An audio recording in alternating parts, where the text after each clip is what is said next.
这次怎么办？先拍照了，拍照。主席跟8位委员，我们中间先拍。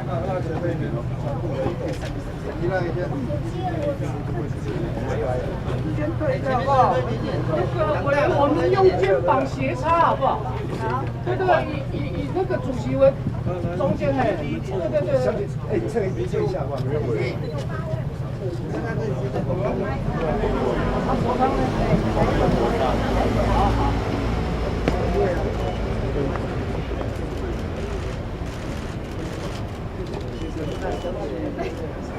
郭汤委员呢？少一个，少一个啊！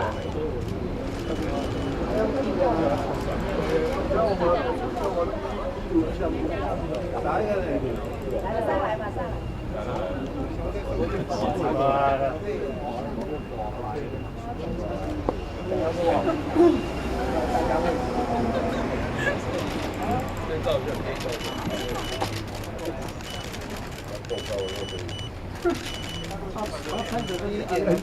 那边的文字可以旁边一点吗？那个那2位可以对。拍谁啊？拍谁？文字不要在这边做。好，右边，看右边，看右边。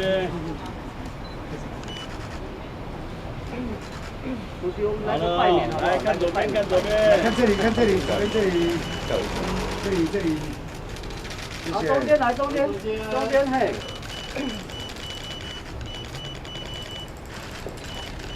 后来。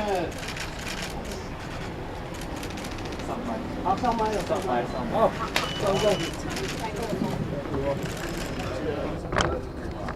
大家都很想问的题目，来上工。我可以先问一下，刚刚有跟委员讨论出立法院跟院长要怎么做吗？关于这个立法院院长、副院长的选举哦，我想大家都很关心的哦。那我们经过一个讨论以后，既然呢台湾民众党已经提出4项国会改革的要求嘛，从那个人事同意权嘛，听证调查权嘛，还有这个立委的立回避问题，还有这个相关经费公开透明使用。那么我们还是主张公开透明的这种政治价值嘛，所以我们决定是这样。我们希望不管是国民党、民进党所谓的院长的候选人院长、副院长候选人，就直接到我们党团来不要说是政见发表会了，最起码是一个沟通或者是座谈会。那愿意来的我们就接待他们嘛当然我们还是闭门会议的如果事后有记者会，那另外，我们绝对不会搞像那个君悦这样媒体在那里现场直播。所以结论是这样，我们邀请2党的候选人到我们的党团来，正式跟我们的这8位的立委来说明他的想法。我们还是坚持说，国会这4项改革应该要执行。那我也知道，这4项改革不见得是立法院院长的职权，但是最起码你要表示你的态度。好，就这样。所以现在的意思是说，是跟你还有8位吗？还是就只有8位？8位就可以了，不用凡事都要用到我。那有没有就是说，希望他们可以在几号前？因为如果是31号隔天的话，就要投票。那我说当然最好是下礼拜一啊，越早越好，至少大家有时间去思考嘛。我倒觉得这样的这也建立一个制度，你知道即使是竞选，它也是公开透明的它公开透明的竞选过程，那我们也是经过民主程序的投票来决定。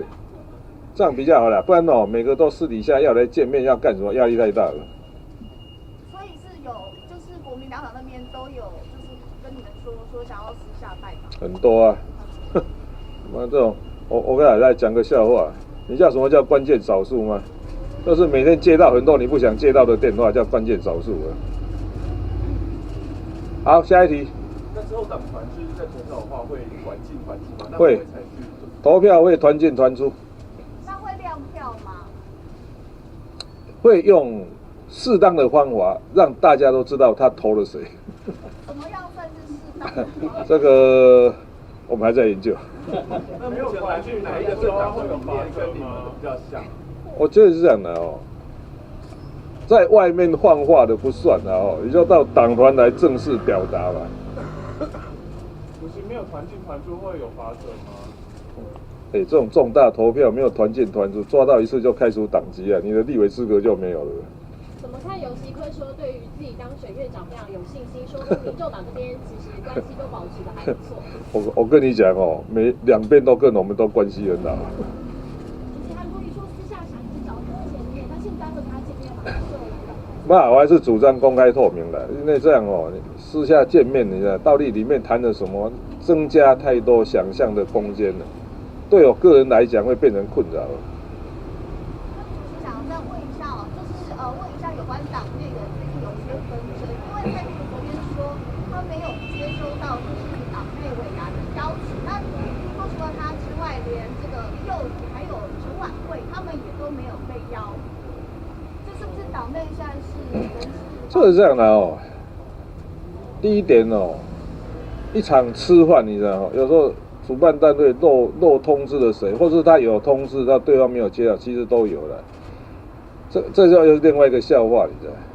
听说昨天那个 Google 的热门搜寻是民众党尾牙，那奇怪，这个，我们选举我们是输的一方，你知道？就结果每天那个政论节目，我看也没有停止骂我啊，奇怪，啊每天在讨论柯文哲跟民众党，不是选举结束了，我的意思是说的哦，不要拿那个一点小事情哦，然后就这样无限扩大，我非常反对这种，这个各位媒体朋友，这种媒体乱象还是要解决。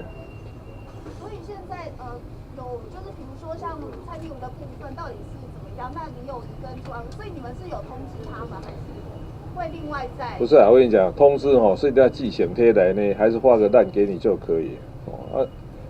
我倒觉得这样的，这种小事哈，就算第一的当然是有通知的，也许比较慢，那也不一定要什么正式请贴来才叫通知嘛。其实这都是小事啊，我讲一顿饭有事没事也不是那么严重，但是不用在媒体上搞这么大，我是觉得这样不好了。那会不会担心就是说这样好像就是党内有一些人事的斗争，因为现在外界都这样子来看。我从来不认为这个什么党内人事斗争没那么严重的。我还是重申哦，那种100%的只有北韩，所以党内里面哦有这种吵闹，我是觉得很正常的。这本来夫妻都会吵架的，只是说哦这种小事你知道，透过媒体的无限放大，你知道，这才是今天我们的乱象嘛。总会是民众党尾牙变成昨天 Google 的热门搜寻呢？太奇怪了。主席他昨天说中评会有通过，就是说就是党籍的立委不分区立委不能有双重党。这个我还没接到那个，是不是那黄珊珊你要先说明？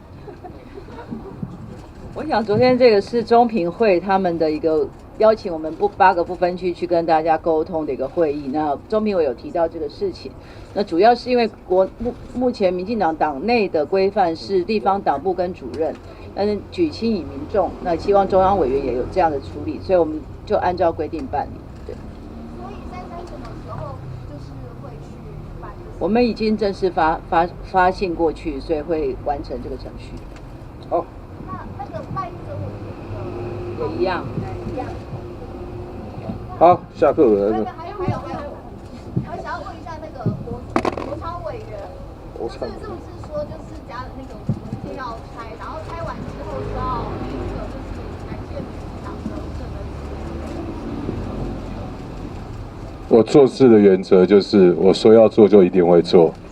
选前，民主进步党利用他们的侧翼跟绿媒，甚至连中央社都配合操作。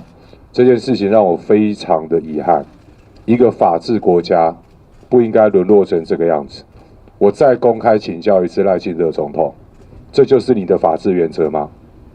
我再请教一次赖清德总统当选人，这就是你的法治原则吗？我说要做，我就会做得干干净净，而且我拆完以后，我就留一个空地，我上面会立一个碑。感谢民进党得政，这个是我会做的事情，谢谢。国昌委员，委员想请教一下，委员想请教。哎，等一下，我先补充了，我家的违建也拆了，农地的水泥块也打掉了，哦，黄国昌也拆了，现在不知道赖清德，你家要不要拆？哎，奇怪，我们的违建都拆掉，只有你家违建不用拆，我再补一枪了，是不是？我想另外请问，先看陈学宪那边说，就是如果投给游戏的话，会变小，会变下一个时代。我跟你讲哦，我们投给民进党变小绿，那投给国民党不是变小蓝吗？所以我觉得这样的哦，我们反正这个社会有各种情绪勒索的，但是我说我们这样嘛，我们也是经过一个讨论说。啊，与其这样，不如公开透明了，就大家公开透明。啊，我们到时候党内如果有决议，民主程序决议，但是我们会团进团出。好，就这样。国昌委员，我们想再问一个问题，就是说，现在说，来一个。我们想问一个问题，就是说，昨天就是现在说要党团去跟就是你们报告，但是国昌委员昨天在直播的时候有提到说他不会投蔡其昌。对不起哦。媒体朋友的提问我都很尊重，但我希望你们的提问题的脉络跟我的回答要结合在一起。我为什么这么愤怒？前2天在党团上面回应的时候，我们在开的记者会是在处理重要的主题，那时事上面的问题的回答我全部都回答，突然问到一个最后一个。说有一个家伙跑去贺龙的节目，然后不晓得笑了谁，问我的评论是什么。然后我说这相关当事人都不是民众党，事情我也不了解，我无从评论。那一天记者会的全程全部都有，结果这几天特定的媒体掐头去尾，说我对于这种歧视性的言论的态度竟然是无从评论。新闻可以这样做吗？我再请教一次，新闻可以这样做吗？那一天在场所有在场的记者媒体朋友，大家都看到了。结果你们竟然为了进行政治攻击的目的，新闻可以这样做吗？第二点，正式回答您的问题。你如果昨天有看直播的话，讲得很清楚了。我会尊重党的决议，我说的，我会尊重党的决议。我在馆长的直播连续强调了3次。但你如果要问我个人的意见，我个人的意见是我有4大理由，我不投蔡其昌。我也说了，我个人的意见，我会跟主席、跟党团的成员清楚的表达。所以这个跟刚刚主席所宣示的团进团出没有违背。这样的回答清楚了吗？我想问一下，这样的回答清楚了吗？好，谢谢。我想问一下，关于那个违建的争议，您刚刚说就是要感谢民进党立一个德政功德碑，想问一下委员，对于你家的违建是新北市政府认定的，还是民进党认定的？没有啦，违建的议题相关的我已经说到这个地方了。那你要问这个问题，我只有一个问题啊。赖皮寮什么时候要拆？赖皮寮什么时候要拆？请民主进步党，你们用相同的标准要求自己就好了。特别是赖清德总统当选人。不好意思，委员，你说的那个违建的问题啊，这那10多万，那10多万，对，那10多万，那10多万。不好意思，我想问一下，因为国民党他们说，如果院长的部分不是他们的话，他们就会放弃副院长。那这样子的话，你会不会担心他们到时候可能就是你们如果是投自己的话，他们把票全部都换给你？这个不回答假设性的题目，还是这样的。我觉得刚才已经讲了，诉诸公开透明民主程序嘛，总是要建立一个制度。所以这样的我们也没有打算。其实我们这一段时间也接到一大堆电话，所以不堪其扰，所以我最后决定说算了，我们就是请8位党团的成员嘛，就公开透明，你总是要来讲说你要怎么做嘛，对不对？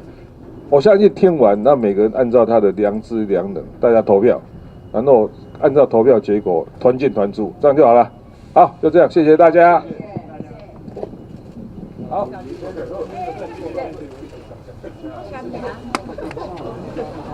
东西要给他签，好像。